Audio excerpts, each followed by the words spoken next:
Gente, o trabalho com a sociedade, o trabalho com outras pessoas, nem sempre é da forma com que a gente quer.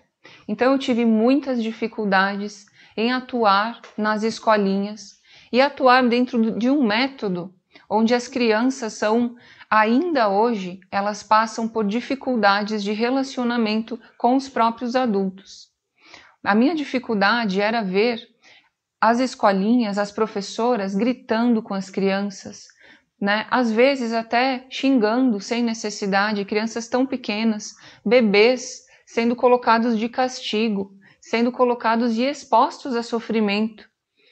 E toda a aula que eu ia fazer era a mesma coisa.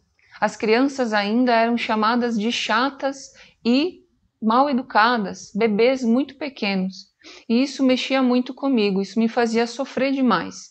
A minha aula, que era de música, que era para ser um estímulo maravilhoso, prazeroso, divertido, né, que fosse um crescimento para a criança, não conseguia ser, porque a forma com que as professoras na época trabalhavam com as crianças não era uma maneira gentil, não era uma forma, uma comunicação agradável. E eu percebi ao longo desse tempo, nas escolinhas, o quanto o ambiente era poluído, não só de som, não só de objetos, não só, apareciam depósitos às vezes, e as crianças no meio de tudo isso, né? E eu percebi que havia alguma coisa errada dentro desses ambientes.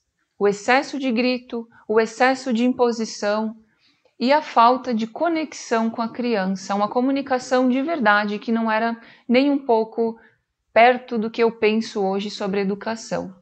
Gente, até um dia que eu voltei para casa chorando, eu já sou mãe, né, de 3, mas na época eu era mãe de 2 crianças.